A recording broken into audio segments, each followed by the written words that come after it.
6 de la tarde en San Salvador y las 8 en La Paz, Bolivia. Bienvenidos a la actualización de las noticias internacionales en contexto global. Esta noche los acompañamos Ángela Gómez y yo, María Clara Calle. Ángela, buenas noches para usted también. Buenas noches, María Clara. Placer, como siempre, como cada día. Ya son las 7 de la noche en Bogotá y las 9 en Buenos Aires. Y además de la actualidad, nosotras les traemos las secciones de Directo DC y el debate. Vamos a empezar, si te parece, con los titulares. La amistad rota entre Donald Trump e Elon Musk impacta Tesla y pone en riesgo el programa espacial de Estados Unidos. El mandatario habló de cortar contratos gubernamentales de las empresas del multimillonario, quien sugirió un juicio político al presidente y amenazó con desmantelar la misión de la NASA a la Estación Espacial Internacional. Y a pesar de las protestas que piden la candidatura presidencial de Evo Morales, el Tribunal Constitucional de Bolivia reiteró que el exmandatario queda por fuera de los comicios del 17 de agosto y avaló la inscripción de Andrónico Rodríguez, quien llevará las banderas del socialismo. Además, María Clara, más de 130 organizaciones piden que Israel levante el bloqueo informativo que tiene sobre la Franja de Gaza hace más de 20 meses. Los periodistas extranjeros no pueden entrar al enclave y Reporteros Sin Fronteras lideró un comunicado para exigir que esto deje de ocurrir. France 24 está entre los medios firmantes. Y después de decir que Europa debe distanciarse de Estados Unidos, el canciller de Alemania, Friedrich Merz, opta por una postura conciliadora en la reunión que tuvo en la oficina oval con Donald Trump. Además, le dijo al mandatario estadounidense que solo él podía presionar a Ucrania. Ampliamos más adelante en nuestra sección Directo DC. Y además tendremos, como siempre, el debate de la mano de María Clara y con sus invitados para discutir qué es lo que está ocurriendo con la ayuda en el enclave palestino. En medio de la suspensión de labores de la Fundación Humanitaria de Gaza, decenas de personas, yo diría, María Clara, que casi 100, han fallecido en los últimos días por ataques y disparos israelíes, mientras que esperaban estas personas recibir apenas un plato de comida. ¿Qué es lo que hace esta fundación? ¿Y quiénes están detrás? Vamos a analizarlo en minutos, pero por ahora pues yo los dejo en buena compañía. Regreso en una hora. Gracias, María Clara. Y mientras usted regresa, nosotros comenzamos con las noticias.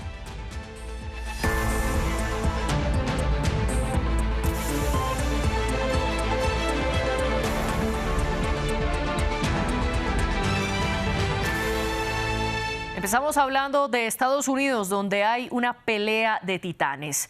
El presidente Donald Trump y el que era llamado el primer amigo, Elon Musk, intercambiaron fuertes mensajes este jueves. Todo comenzó desde que el multimillonario dejó la oficina oval y criticó el proyecto de ley de Trump. Ahora el mandatario replicó que estaba muy decepcionado de Musk, a lo que el CEO de Tesla respondió afirmando que el republicano estaba en los documentos de Jeffrey Epstein, acusado de dirigir una red de tráfico sexual. Sugirió además un juicio político en contra del republicano y dijo que sin su financiación Trump hubiera perdido las elecciones. Ramiro Cueva Barberena nos cuenta. Inició la confrontación entre Donald Trump e Elon Musk. Las tensiones subieron un nuevo nivel este jueves cuando el presidente de Estados Unidos respondió a las críticas del magnate sudafricano a la aprobación de un proyecto de ley de impuestos y gastos. El republicano afirmó que el CEO de Tesla extraña el lugar y afirmó que hubiese ganado las elecciones aún sin su apoyo. Estoy muy decepcionado porque Elon conocía los entresijos de este proyecto de ley mejor que casi cualquiera de los presentes. Mejor que ustedes, lo sabía todo, no le importó. De repente se encontró con un problema y solo lo agravó cuando descubrió que íbamos a tener que recortar el mandato de vehículos eléctricos porque eso supone miles de millones de dólares y es realmente injusto. La respuesta de Musk llegó a través de su plataforma X, donde apuntó que Trump no hubiese ganado sin su ayuda y desmintió saber el proyecto del presupuesto. Falso. Ese proyecto de ley nunca me fue mostrado ni una sola vez y fue aprobado en plena noche tan rápido que casi nadie en el Congreso pudo siquiera leerlo. El empresario sudafricano disparó munición gruesa contra Trump en la red social, donde lanzó una encuesta proponiendo la creación de un tercer partido político en Estados Unidos para representar al 80% de la población que, según él, no coincide con demócratas ni republicanos. En tanto, también acusó a Trump de figurar en la lista de Epstein, razón por la que los archivos aún no han sido públicos. Una historia que promete más capítulos agresivos entre el líder estadounidense y el ex encargado del Departamento de Eficiencia Gubernamental, quien se despidió hace una semana de la administración. Y con todo esto, Tesla recibió los impactos de la pelea entre magnates. Los índices bursátiles de Wall Street cerraron a la baja el jueves en una jornada volátil y con la caída de las acciones de Tesla de más del 14%. La compañía perdió cerca de 150.000 millones de dólares en valor después de que Trump y Musk iniciaran su guerra verbal. Trump alegó que Musk estaba molesto porque el proyecto de ley fiscal que impulsa en el Congreso elimina los beneficios fiscales para impulsar la compra de vehículos eléctricos.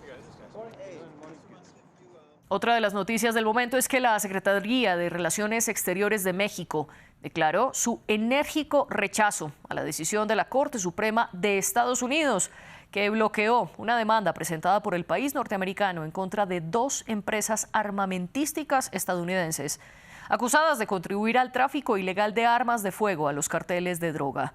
El gobierno mexicano dijo que pese al fallo, continuará agotando todos los recursos legales y diplomáticos para llevar adelante la querella. Nuestro corresponsal en Ciudad de México, Juan Carlos Aguirre, nos amplía. La Cancillería de México rechazó la decisión emitida por la Suprema Corte de Estados Unidos contra la demanda presentada a fabricantes de armas por parte del gobierno mexicano, en su momento encabezado por Andrés Manuel López Obrador.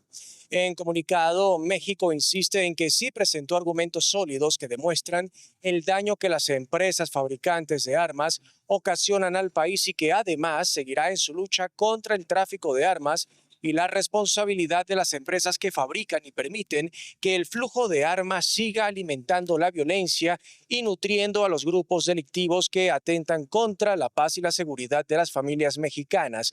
Esto según, insisto, el gobierno mexicano. Es de recalcar que la Corte estadounidense sentenció que la Ley de Protección del Comercio Legal de Armas da inmunidad y protege a los fabricantes de tener responsabilidad legal y que las pruebas presentadas por México no demostraron que dichas empresas ayudan y facilitan al tráfico ilícito de armas. En otras noticias de la región, el Tribunal Constitucional de Bolivia emitió 3 resoluciones que preparan el camino de varios candidatos para las presidenciales del 17 de agosto. Por un lado, habilitó la inscripción del aspirante Andrónico Rodríguez, el líder del Senado y quien será la ficha de la izquierda. Por otro lado, el organismo reiteró que Evo Morales no podrá participar en los comicios y canceló la personería jurídica del partido que impulsaba el expresidente, conocido como PANBOL. Sin embargo, quienes lo respaldan protestaron de nuevo en las calles para exigir su candidatura. Martín Gripo tiene el reporte. Definiciones en Bolivia en medio de la carrera electoral. Andrónico Rodríguez, líder del Senado boliviano, fue habilitado como candidato a la presidencia, según dispuso el Tribunal Constitucional del país. El político de izquierda, que ha sido parte del dividido Movimiento al Socialismo, competirá con su partido Tercer Sistema y celebró la decisión.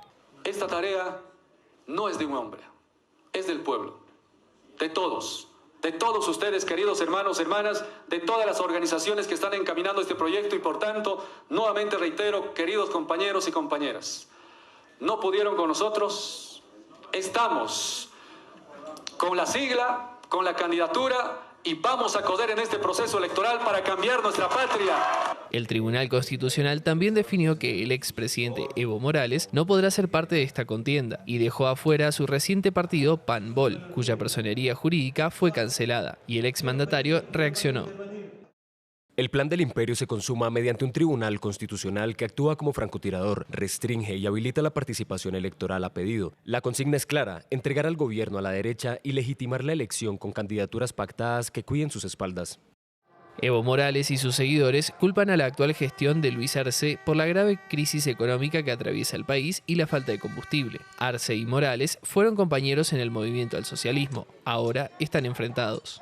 No va a haber ninguna solución. Las elecciones no pueden continuar sin la candidatura de Evo Morales. Es el único que nos va a sacar del hambre y de la crisis económica a nuestro país. Arce, discípulo de Morales, tuvo intenciones de ir por un segundo mandato, pero se bajó de la candidatura, según él, para evitar que las tensiones aumenten en la política boliviana.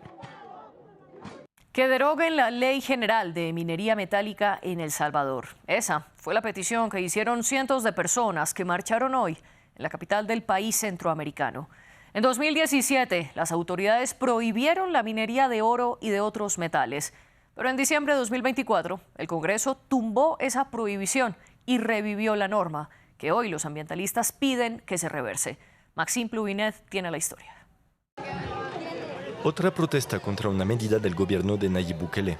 En el marco del Día Mundial del Medio Ambiente, centenares de salvadoreños protestaron en contra de la Ley General de Minería, promovida por el mandatario y aprobada en diciembre de 2024 por la Asamblea. La reforma levantó la prohibición a extracción de oro y otros metales. Definitivamente es una lucha cuesta arriba, se está peleando contra intereses, fuertes intereses económicos nacionales y de multinacionales. El extractivismo, ¿verdad? Es un terrible monstruo. Los manifestantes marcharon hacia el legislativo para entregar una propuesta para que se derogue la ley. Y es que la nación centroamericana se había convertido en 2017 en el primer país del mundo en prohibir la minería de metales. Están luchando, ¿verdad?, por aquellos que no tienen sus tierras o están siendo despojadas de ellos, o aquellas situaciones de corrupción también que puede darse dentro de la situación y la vivencia social, y que estamos, ¿verdad?, en esa lucha de decir no a la minería y sí a la vida, protegiendo el medio ambiente y alzando la voz. Los críticos temen que la minería contamine el río Lempa, que atraviesa una posible zona minera propuesta por Bukele. El río Lempa abastece de agua al 70% de los habitantes de la capital San Salvador. En el resto de la región, Costa Rica y Honduras prohibieron la minería a cielo abierto, y Panamá declaró el año pasado una moratoria sobre nuevas concesiones mineras. De América Latina pasamos a Medio Oriente. Hamás está listo para discutir una nueva ronda de negociación sobre la Franja de Gaza.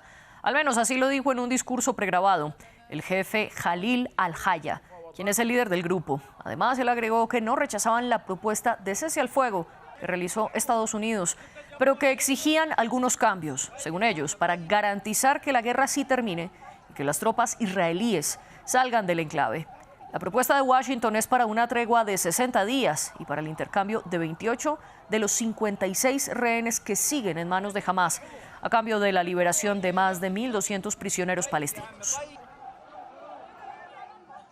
Y más de 130 organizaciones de libertad de expresión y medios de comunicación, entre los cuales se encuentra France 24, pidieron que la prensa extranjera pueda entrar a la Franja de Gaza.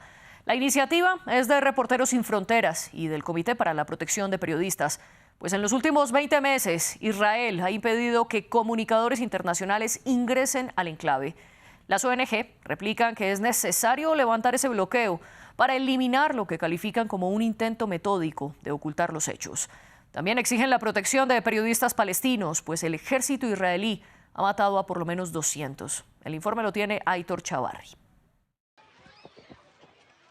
Durante 20 meses, Israel ha impedido a las organizaciones internacionales de noticias entrar en la Franja de Gaza. Ningún periodista extranjero pudo poner un pie en el enclave sin la aprobación de Israel. Y el resultado es una información independiente limitada y relatos contradictorios de la guerra. Cuando se le preguntó por los testimonios de testigos y ONGs, según los cuales el ejército israelí abrió fuego contra los palestinos que hacían cola para recibir ayuda, la Casa Blanca acusó a la BBC de tomar la palabra de Hamás con total veracidad. Nos gusta investigar cuando hablan, a diferencia de la BBC, que tenía múltiples titulares escribiendo tanque israelí mata a 26, tanque israelí mata a 21, disparos israelíes matan a 31. La Cruz Roja dice que 21 personas murieron en un incidente de ayuda y luego, espera, tuvieron que corregir y retirar toda su historia diciendo que revisamos las imágenes y no pudimos encontrar ninguna prueba de nada. La BBC rechazó las críticas de la Casa Blanca y aclaró que la acusación de que habían retirado el reportaje era falsa. La afirmación de que la BBC retiró una historia después de revisar las imágenes es completamente errónea. No eliminamos ninguna noticia y mantenemos nuestro periodismo. La Casa Blanca ha redoblado la apuesta y ha calificado a la BBC de fake news. La prohibición total de entrada a la prensa extranjera hace que los periodistas palestinos locales sean los únicos capaces de dar al público una visión de la guerra. La persistencia de los periodistas palestinos es constante para informar de la verdad. Esta política de persecución de los palestinos por parte de la ocupación israelí está arrojando naturalmente una sombra sobre el periodismo en su conjunto.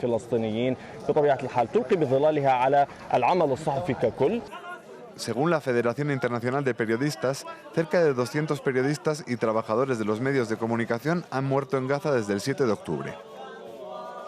Y con al menos 10 ataques aéreos, Israel bombardeó el sur de Beirut, la capital del Líbano. La oleada se concentró en una zona conocida como Daiyeh y comenzó unos 90 minutos después de que el ejército israelí emitiera alertas de evacuación para 4 lugares ubicados allí.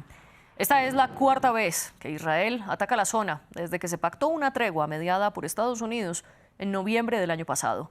Aunque Israel afirma que golpeó instalaciones donde Hezbollah supuestamente fabricaba drones, las autoridades libanesas replicaron que miles de civiles tuvieron que desplazarse justo cuando comenzaba la festividad musulmana de Eid al-Adha. Y ahora vamos a profundizar en las noticias que ocurren en Estados Unidos.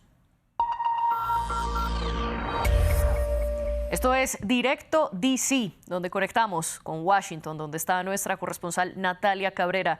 Natalia, buenas noches para usted. Sin duda alguna, la noticia del momento en Estados Unidos es que Elon Musk y Donald Trump pasaron de amigos a puede ser, posibles enemigos, pues están escalando su pelea y ahora se están lanzando ataques personales. ¿Qué es lo que le está molestando a Musk, sobre todo el proyecto de ley fiscal de Trump, que es el que ha criticado?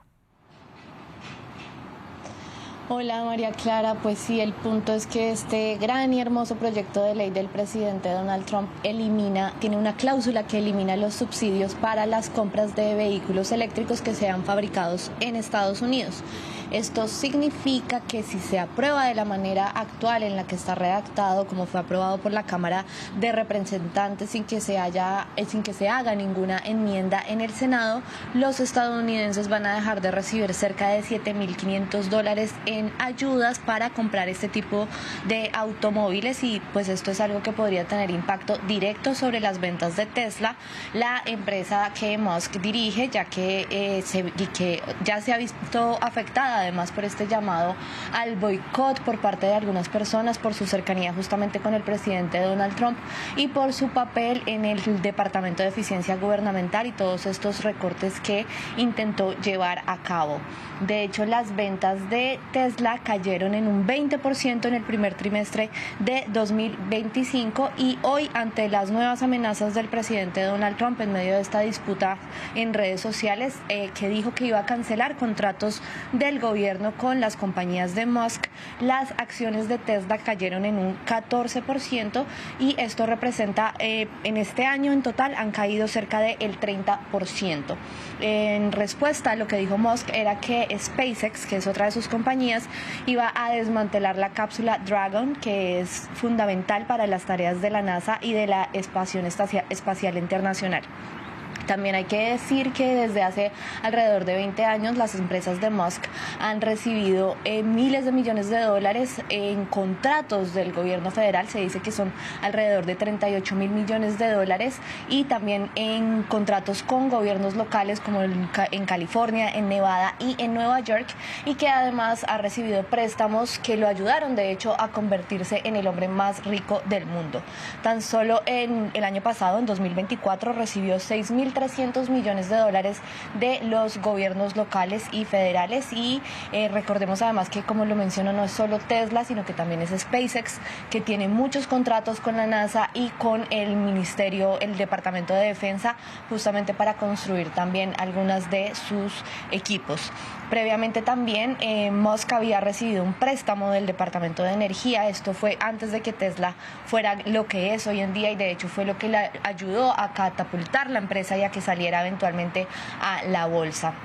De hecho, en medio de esta disputa, el presidente Donald Trump dijo que la manera más fácil de ahorrar dinero, de llevar a cabo esta operación del Departamento de Eficiencia Gubernamental, era cancelar esos contratos, pero pues es curioso que solo lo diga hasta ahora, cuando la pelea se torna un poco personal, y pues hay que decir que también Musk le ha dado mucho dinero a la campaña del presidente Donald Trump, y bueno, vamos a ver hasta dónde continúa esta disputa.